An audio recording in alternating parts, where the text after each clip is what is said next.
special semi-quincentennial flight. We'll begin boarding in a few minutes, but first, there's a handsome young devil who'd like to acquaint you with some important safety information.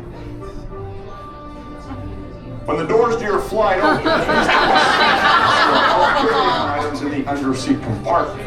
This includes cell phones, bottles, hats, and of course, these little beauties.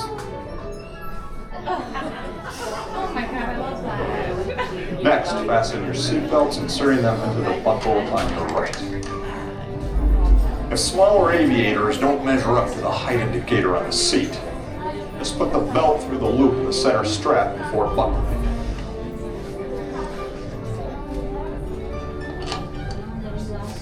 Nice work, pal.